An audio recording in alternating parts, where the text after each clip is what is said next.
Team India teenage sensation Vaibhav Suryavanshi గురించి తెలియని cricket fan ఉండరు. 14 ఏళ్లకే world biggest franchise league IPL లోకి అరంగేట్రం చేసి ఆశ్చర్యపరిచిన వైభవ్ తొలి బంతనే 6 కొట్టి ఔరా అనిపించాడు. తన మూడో మ్యాచ్ లోనే విధ్వంసకర సెంచరీతో చెలరేగాడు. తద్వారా టీ20 క్రికెట్ చరిత్రలోనే సెంచరీ బాదిన అత్యంత చిన్న వయస్కుడిగా రికార్డ్ ని క్రియేట్ చేశాడు. ఈ ప్రదర్శనతో స్టార్ ఆటగాడిగా గుర్తింపు పొందిన వైభవ్ సూర్యవంశీ 14 ఏళ్ల వయసులో కోట్ల రూపాయలను ఆర్జిస్తున్నాడు. వైభవ్ బీహార్ సమస్తీపూర్ జిల్లాలోని తాజ్పూర్ గ్రామంలో జన్మించాడు. అతని తండ్రి సంజీవ్ సూర్యవంశీ ఒక మామూలు రైతు అయినప్పటికీ తన కుమారుడు క్రికెటర్ గా ఎదగాలనే కలను సాకారం చేయడానికి సంజీవ్ ఎన్నో త్యాగాలు చేశారు. వైభవ్ క్రికెట్ శిక్షణ ఖర్చులను భారం కావడంతో తనకున్న కొంత భూమిని కూడా అమ్మేశారట. అలాంటి వైభవ్ సూర్యవంశీ ఐపీఎల్ ద్వారా 2 చేతుల డబ్బులు సంపాదిస్తున్నారు.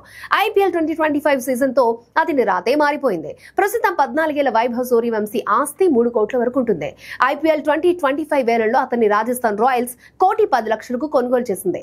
ఐపీఎల్ లో సెంచరీ చేసినందుకు అతనికి బీహార్ సర్కార్ 10 లక్షల నగదు ప్రోత్సాహం అందించింది. ఐపీఎల్ 2025 సీజన్ లో striker of the season award కూడా లభించింది. ఈ అవార్డు కింద 10 లక్షల క్యాష్ ప్రైజ్ తో పాటు 20 లక్షల టాటా క్వర్ ఎస్యూవీ కార్ బహుమతిగా లభించింది.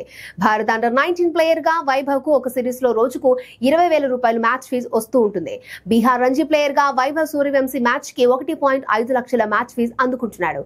ఐపీఎల్ తో పాటు పలు టోర్నీస్ లో ప్లేయర్ ఆఫ్ ద మ్యాచ్ అవార్డుల ద్వారా వచ్చిన డబ్బుతో వైభవ్ సంపాదించిన ఆస్తి 2.5 కోట్ల వరకు ఉంటుందని సమాచారం.